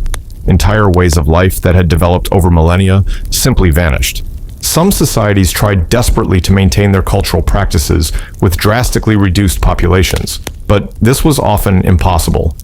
Religious ceremonies that required dozens of participants couldn't be performed when only a few people survived. Agricultural systems designed for large populations couldn't be maintained by small groups of survivors. Craft techniques that required years of training were lost when there weren't enough people to maintain apprenticeship systems. The survivors also faced practical problems that had never existed before. Cities and towns that had been designed for large populations became impossible to maintain with tiny survivor populations. Buildings fell into disrepair because there weren't enough people to maintain them. Agricultural fields returned to wilderness because there weren't enough farmers to cultivate them. Infrastructure like roads, bridges, and irrigation systems collapsed because there weren't enough people to keep them functional. In many regions, survivors were forced to abandon their traditional territories entirely and migrate to areas where they could join with other survivor groups. This meant leaving behind not just their homes, but the landscapes that held their cultural and spiritual significance. Sacred sites were abandoned. Burial grounds of ancestors were left unattended. The geographic foundation of their cultural identity was lost along with the demographic foundation. The economic systems that had supported American civilizations also collapsed completely. Markets that had connected different regions couldn't function when the populations that had supported them were dead. Specialized production of goods and services became impossible when there weren't enough people to maintain the division of labor that specialization required. Many communities were forced to return to subsistence-level survival, abandoning the economic complexity that had characterized their pre-epidemic societies. But perhaps most tragically, many survivors lost the ability to pass their cultural knowledge to future generations. When 90% of a population dies, most of the people who possess detailed cultural knowledge are among the dead. The few survivors may remember fragments of their cultural traditions, but they don't have the complete knowledge necessary to maintain those traditions intact. Children who grew up after the Great Dying learned only simplified versions of their ancestral cultures. Stories became abbreviated because the storytellers who knew the complete versions had died. Craft techniques were simplified because the master craftsmen who knew the sophisticated methods had died. Religious practices were modified or abandoned because the priests who knew the proper procedures had died. This meant that even when populations eventually began to recover, the societies that emerged were fundamentally different from those that had existed before the epidemics. They were not just smaller versions of the original cultures, they were new cultures that incorporated only fragments of the older traditions. The environmental consequences were also massive. When human populations declined by 90% across vast regions, the landscapes that had been shaped by human activity for centuries began changing dramatically. Agricultural fields returned to forest. Grasslands that had been maintained by deliberate burning began changing their composition. Animal populations that had been managed by human hunting pressure exploded or shifted their ranges. Some environmental historians argue that the demographic collapse in the Americas actually contributed to global climate change in the 16th and 17th centuries. The reforestation of abandoned agricultural land may have absorbed enough carbon dioxide from the atmosphere to contribute to the Little Ice Age that affected global temperatures during this period. But for the people living through the Great Dying, environmental changes were just one more aspect of a world that had become completely unfamiliar. Survivors found themselves living in landscapes that were physically recognizable, but ecologically different from the ones their ancestors had inhabited. Even the environment had become alien. The demographic recovery, when it finally began, took centuries. Some populations never recovered their pre-contact numbers. Some cultures disappeared entirely, leaving behind only archaeological evidence and fragments of oral tradition preserved by neighboring groups. The Americas that Europeans encountered in the 18th and 19th centuries were very different from the Americas that had existed in 1491, not just because of European colonization, but because the original populations had been devastated by diseases that killed on a scale rarely seen in human history. The survivors of the Great Dying lived through the destruction of their entire world, not just their individual communities, but their civilizations, their cultures, and their ways of life. They watched sophisticated societies that had existed for centuries simply disappear, leaving behind empty cities, abandoned fields, and the overwhelming silence of landscapes that had once been home to millions of people. And they did this while dealing with their own survival in a world where all the institutions, relationships, and knowledge systems that had previously supported human life had been destroyed by diseases they had never encountered before and couldn't understand. They were forced to rebuild human society from the ground up, using whatever fragments of their ancestral knowledge they could remember, in landscapes that had become strange and empty and hostile to human habitation. The Great Dying represents the most complete destruction of human civilizations in recorded history, not through war or natural disaster, but through the simple biological reality that populations isolated for millennia had no resistance to diseases that had evolved alongside human populations in other parts of the world. It shows how vulnerable even sophisticated civilizations can be to threats they have never encountered and cannot prepare for. Now, let's travel to Ireland in the 1840s to witness a famine so devastating that it fundamentally changed not just Irish society, but the global Irish diaspora that emerged from desperate mass migration. This is the story of the Great Irish Famine, known in Ireland as An Gorta Mór, a catastrophe that killed over 1 million people and forced another million to flee their homeland, demonstrating how dependency on a single food source can destroy an entire society when that source fails catastrophically. Let's be clear about Ireland in the 1840s. This wasn't a prosperous country facing a temporary food shortage. This was a society that had been systematically impoverished by centuries of colonization, where the majority of the population lived in conditions that were already desperate before the famine began. Most Irish peasants were tenant farmers who rented tiny plots of land from Anglo-Irish landlords, paying rent so high that they had to dedicate most of their land to growing cash crops like grain and livestock for export to England. This left Irish families dependent almost entirely on potatoes for their own nutrition. The potato was an ideal crop for Ireland's climate and soil conditions, and it could produce more calories per acre than any grain crop. A small plot of land planted with potatoes could feed a large family, while the same plot planted with grain would leave that family starving. By the 1840s, about 1/3 of Ireland's population was completely dependent on potatoes for survival, eating little else for most of the year. But this dependence created a vulnerability that would prove catastrophic. Irish peasants weren't growing diverse varieties of potatoes. They were almost entirely dependent on a single variety called the Irish lumper, which was particularly susceptible to disease. When that single variety failed, there were no alternatives. No other crops that could substitute for the lost calories, no stored food reserves to fall back on, no economic resources to purchase food from other sources. The potato blight that caused the Great Famine was a fungal disease called Phytophthora infestans, which had probably originated in South America and spread to Europe through infected seed potatoes. The disease could destroy an entire potato crop within days, turning healthy-looking plants into black, rotting masses that produced no edible tubers. The blight first appeared in Ireland in September 1845, but the initial outbreak was limited, and many people hoped it was a temporary problem that would resolve itself. The 1846 growing season began normally, with healthy-looking potato plants growing in fields across the country. But in July and August 1846, the blight returned with a vengeance, destroying virtually the entire potato crop in a matter of weeks. Picture this. You're an Irish peasant farmer in County Cork in August 1846. Your family of 6 lives in a one-room stone cabin with no windows, no furniture except for a few stools, and no possessions except the clothes you wear and the tools you use for farming. You rent a tiny plot of land, maybe an acre or two, from an English landlord who lives in a mansion you've never seen and probably never will. Most of your land is planted with oats and barley that you'll sell to pay rent, but you've reserved a small plot for potatoes that will feed your family through the winter. Your wife, your 4 children, and you yourself eat almost nothing but potatoes for 9 months of the year, supplemented occasionally with buttermilk, cabbage, or a bit of fish when you can afford it. You know that your potato plants look healthy and strong. The green tops are thick and vigorous, suggesting a good harvest that will provide your family with food security through the coming winter. But when you dig up the tubers in late August, you find not the firm, white potatoes you expected, but black, stinking masses of rot that crumble to pieces when you touch them. At first, you think this is just bad luck affecting your particular plot. Maybe the problem is localized, affecting only a few farms in your area. But as you talk to your neighbors, you discover that the same disaster has struck everyone.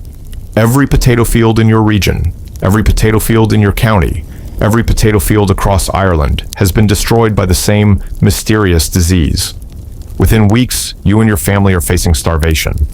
The oats and barley you grew must be sold to pay rent, or you'll be evicted from your land. But even if you kept them, grain crops don't provide enough calories to sustain your family through the winter.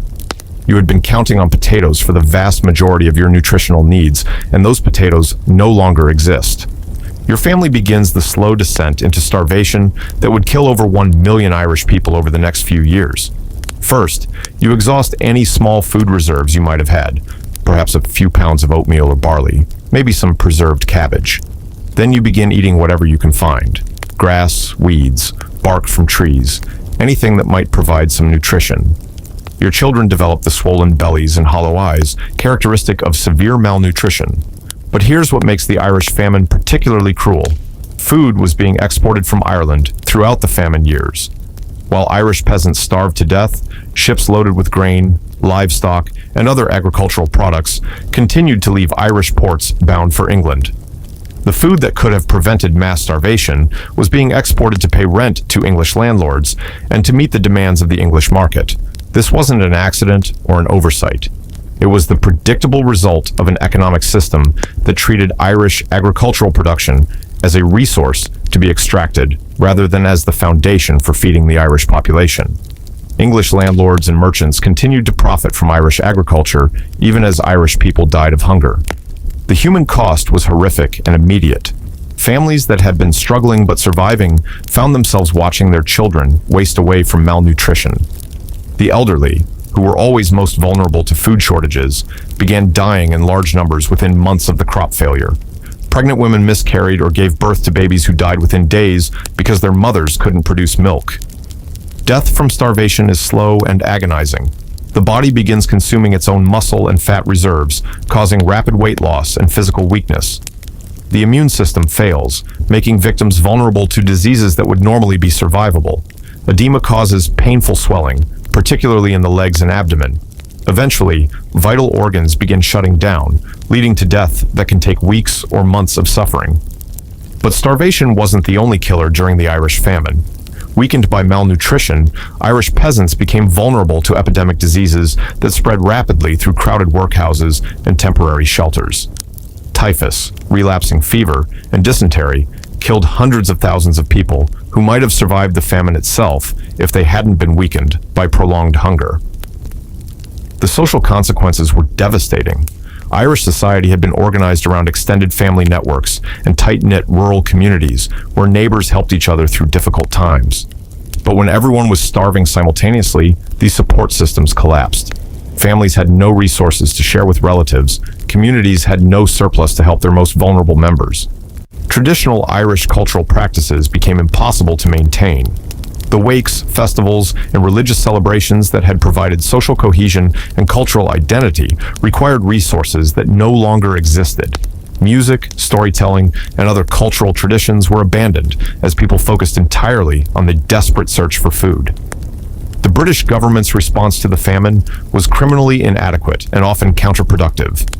Relief programs were designed based on the ideological belief that government assistance would create dependency and moral weakness.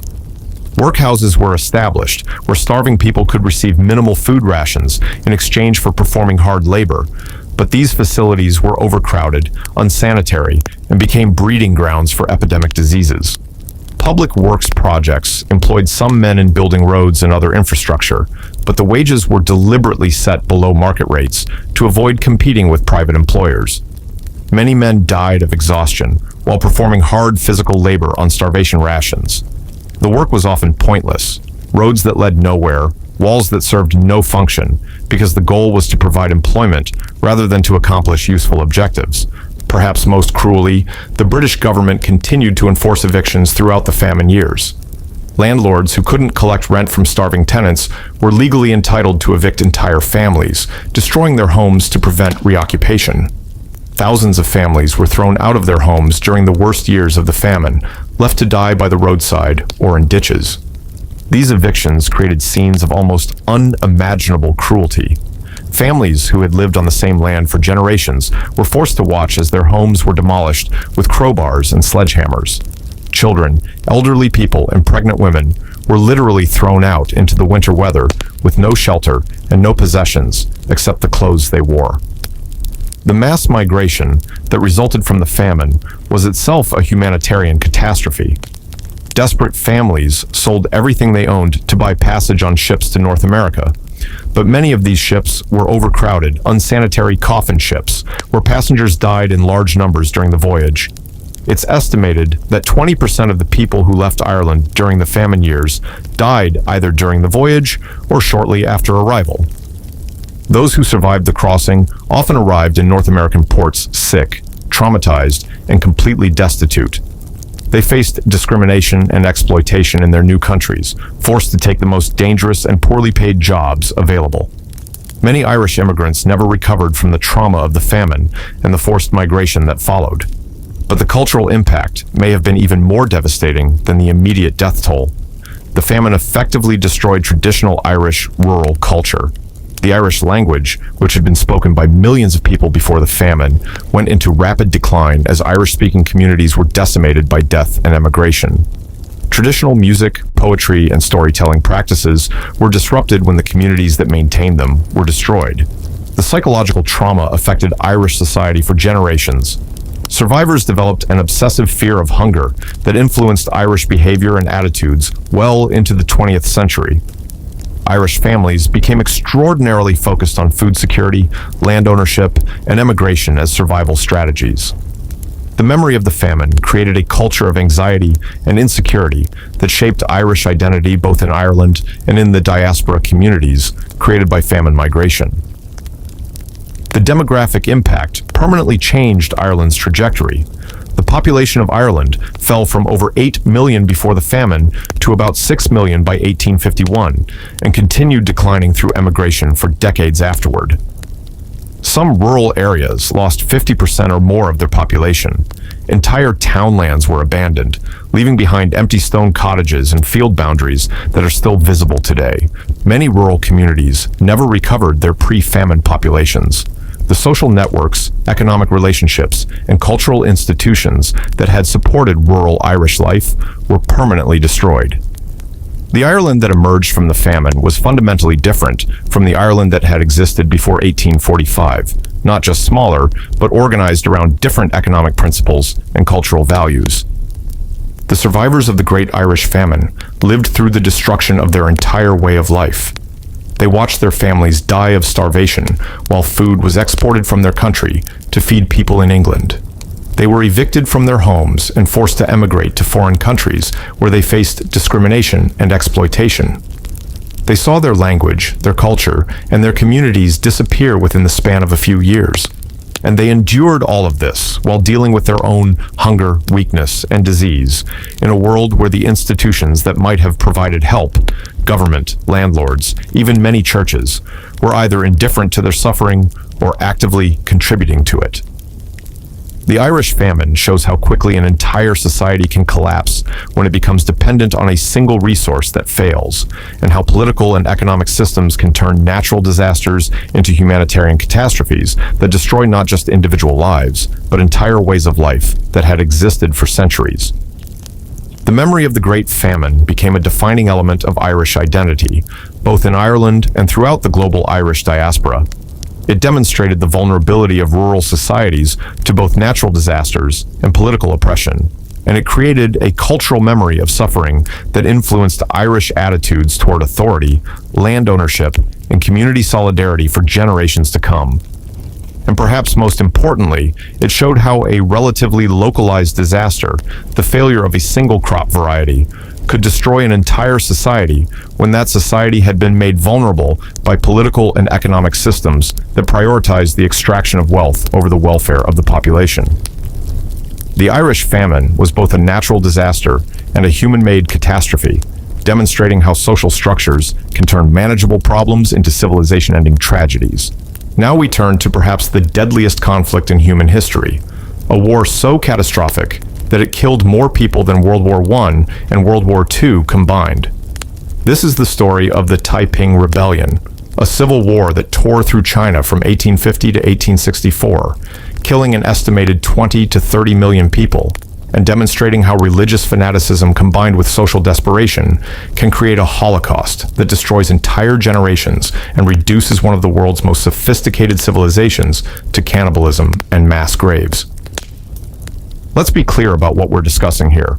The Taiping Rebellion wasn't just another Chinese civil war or dynastic struggle. This was an apocalyptic religious movement led by a man who believed he was the younger brother of Jesus Christ, fighting to establish a heavenly kingdom on earth through the systematic extermination of anyone who opposed his divine mission. For 14 years, this conflict turned the most populated and prosperous regions of China into killing fields where entire cities were massacred, where survivors ate the dead to stay alive, and where the very concept of mercy became a forgotten luxury. The rebellion began with Hong Xiuquan, a failed civil service candidate who suffered what we would now recognize as a severe psychotic break after repeatedly failing the imperial examinations that were the gateway to government employment in Qing dynasty China. During his mental breakdown, Hong experienced vivid hallucinations in which he believed he met God the Father and Jesus Christ, who revealed to him that he was their younger son, sent to Earth to establish God's kingdom and drive out the demons who had corrupted China. Hong's delusions might have remained the private tragedy of a single disturbed individual, but China in the 1840s was a society primed for catastrophic upheaval. The Qing dynasty was weakening after centuries of rule, corruption was endemic throughout the government, taxes were crushing the peasant population, and the recent opium wars had demonstrated China's vulnerability to foreign powers. Millions of Chinese peasants were living in desperate poverty, facing starvation, banditry, and oppression from local officials who extracted wealth from them while providing no protection or services in return. Into this powder keg of social discontent, Hong Xiuquan introduced a religious ideology that promised not just political change, but cosmic transformation. He preached that the Manchu rulers of China were demons who had to be exterminated, that traditional Chinese culture and religion were satanic corruptions that had to be destroyed, and that his followers were God's chosen people destined to inherit a perfect kingdom on earth. By 1850, Hong had attracted hundreds of thousands of followers who called themselves the Taiping, meaning great peace. But their version of peace required the complete annihilation of everyone who opposed them. The Taiping military organization was unlike anything seen in Chinese history, a fanatically disciplined army that fought with the conviction that they were doing God's work, that death in battle guaranteed immediate entry into heaven, and that showing mercy to enemies was a sin against divine will. Picture this. You're a farmer living in Guangxi province in southern China in 1851. Your family has worked the same land for generations, paying taxes to the imperial government, following traditional Chinese customs, worshiping your ancestors according to practices that go back thousands of years. Your life is hard. You're always worried about harvest failures, bandit raids, or corrupt officials demanding bribes. But it's comprehensible. You understand the rules of your society, even if those rules are often unfair. Then the Taiping army arrives in your region. These aren't ordinary rebels seeking to overthrow the dynasty and establish a new one. These are religious fanatics who believe that your entire way of life is demonic and must be completely destroyed. They see your ancestor worship as Satan worship. They view your traditional festivals and customs as evil practices that corrupt the earth. They consider your local officials, your village elders, your religious leaders, and anyone else in positions of authority to be literal demons who must be killed to purify the world. The Taiping don't just want to conquer your village, they want to erase it and rebuild it according to their religious vision. They destroy the ancestral shrines that have been the spiritual center of your community for centuries. They burn the traditional texts that preserved your cultural knowledge. They execute anyone who shows loyalty to the imperial government, practices traditional religion, or even expresses doubts about Hong Xiuquan's divine mission. But the real horror begins when they start implementing their social policies. The Taiping believed that God wanted them to create a perfect society based on their interpretation of Christian principles filtered through Hong's psychotic delusions. This meant the complete restructuring of Chinese society according to rules that seemed designed to destroy every traditional relationship and social bond. Men and women were separated into different military units and often forbidden to live together, even if they were married. Children were taken from their parents to be raised communally according to Taiping principles. Private property was abolished, with all goods supposedly held in common, but actually controlled by Taiping leaders. Traditional marriages were dissolved and replaced with unions approved by Taiping authorities. Even basic social interactions were regulated according to religious rules that made normal human relationships impossible.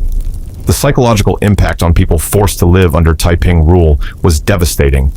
Imagine having every aspect of your life, your family relationships, your religious practices, your economic activities, your social interactions, suddenly declared evil and replaced with alien requirements that violate everything you've ever believed about proper human behavior.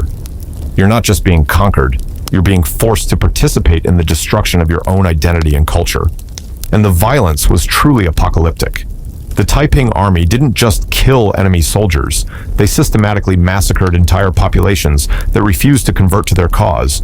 When they captured cities, they would often kill every man, woman, and child who had any connection to the imperial government or traditional Chinese culture. Conservative estimates suggest that they massacred over 1 million people in the capture of Nanjing alone, turning the city into a charnel house, where corpses rotted in the streets for months. The imperial response was equally brutal. Qing forces, desperate to crush the rebellion before it destroyed the entire empire, adopted tactics that were genocidal in their scope and intensity.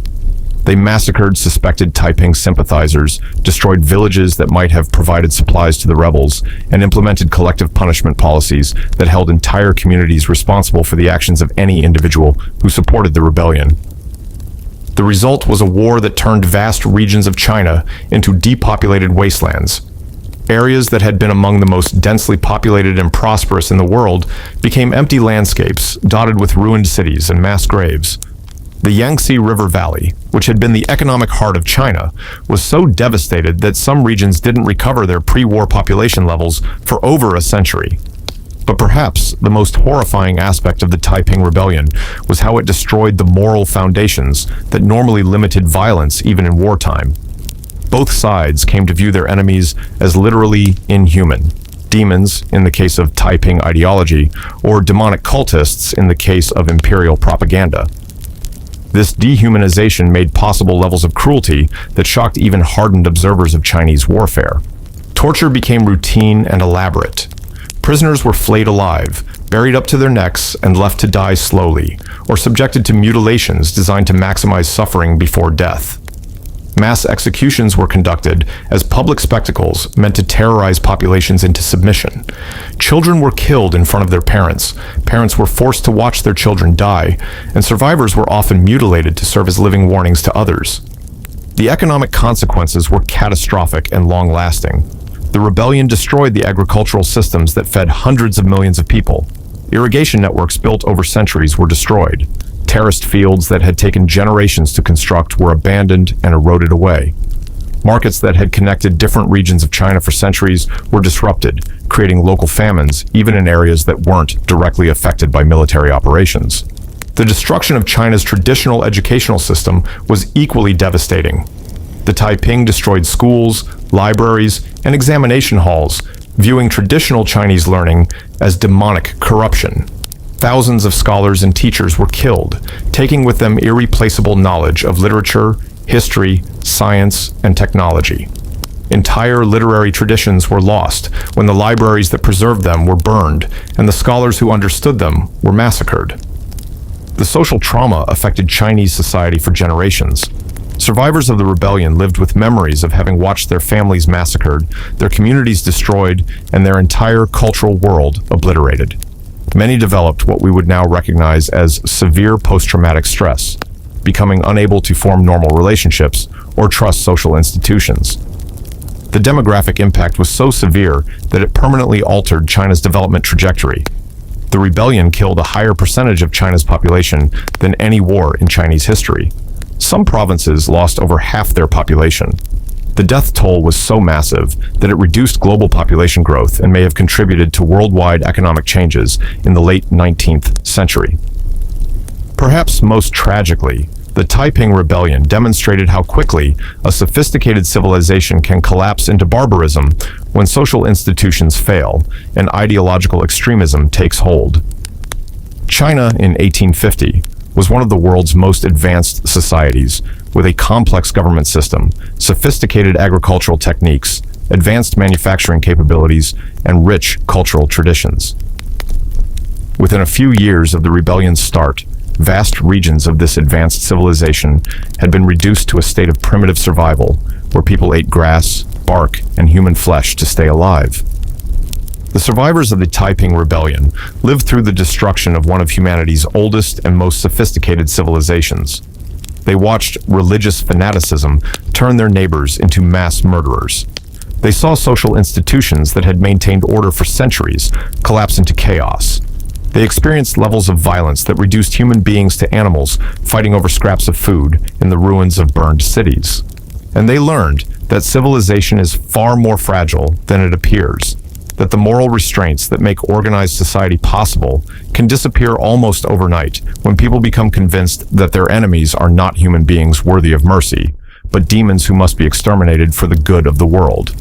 The Taiping Rebellion shows how ideology can turn ordinary people into perpetrators of genocide, and how quickly the most advanced societies can descend into barbarism when the institutions that maintain civilized behavior break down.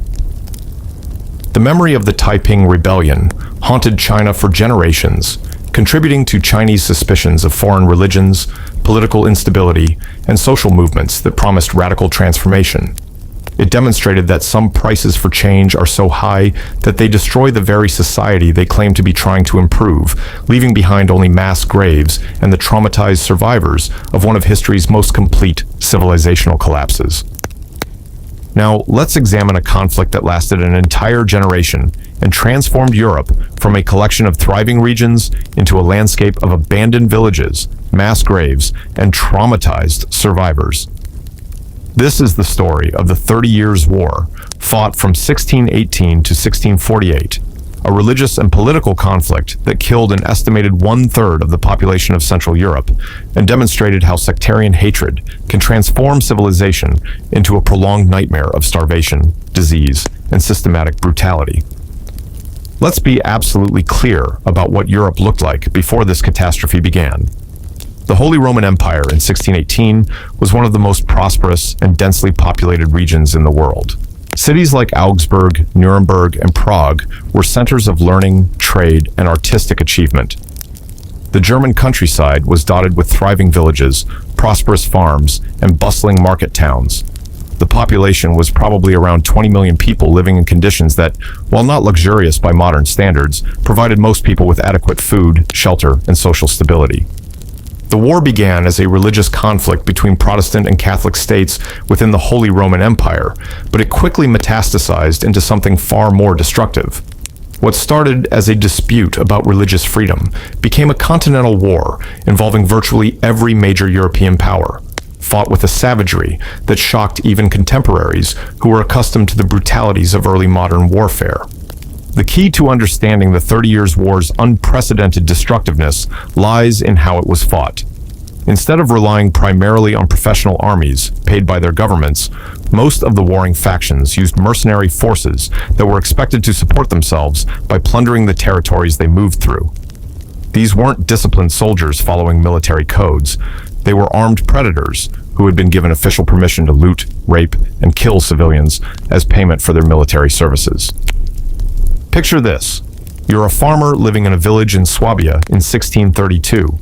Your community has existed for centuries, with families that can trace their lineage back generations, traditional festivals that mark the seasons, and economic relationships that connect your village to a network of market towns and cities.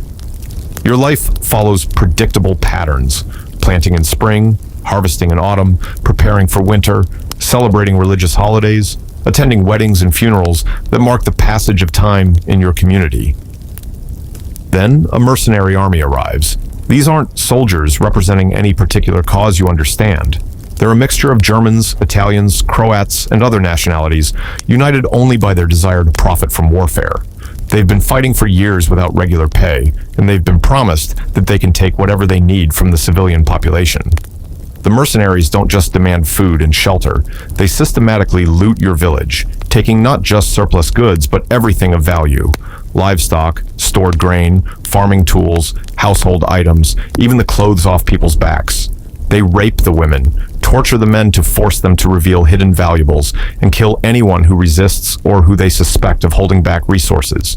But this isn't a single raid that you might survive and recover from. The mercenaries stay for weeks or months, consuming everything your community has produced and stored for the winter. When they finally move on, they leave behind a village that has been stripped of everything necessary for survival. No food, no seed grain for next year's planting, no livestock to provide milk or eggs, no tools to work the fields. And this is just the beginning of your ordeal. Within months, another army arrives, perhaps fighting for the opposite side, perhaps just another group of mercenaries looking for villages to plunder. They subject you to the same process of systematic looting and violence. Then another army, then another. For 30 years, wave after wave of armed predators sweep through your region, each one taking whatever the previous armies missed. The cumulative effect is the complete destruction of rural society. Villages that have existed for centuries are abandoned as their populations die of starvation, disease, or violence.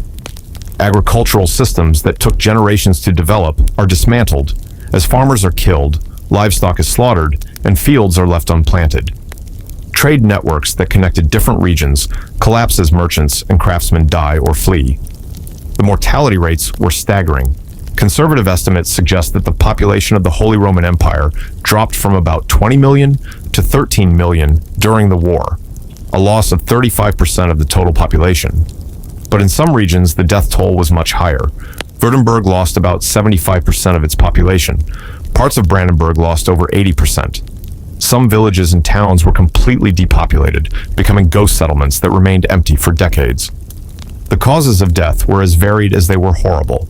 Direct violence killed hundreds of thousands of people, soldiers and civilians massacred in sieges, peasants murdered by mercenaries, entire communities wiped out in sectarian killings. But the indirect effects were even more deadly. The constant disruption of agriculture created famines that killed millions. Weakened by malnutrition, populations became vulnerable to epidemic diseases that spread rapidly through refugee camps and overcrowded cities.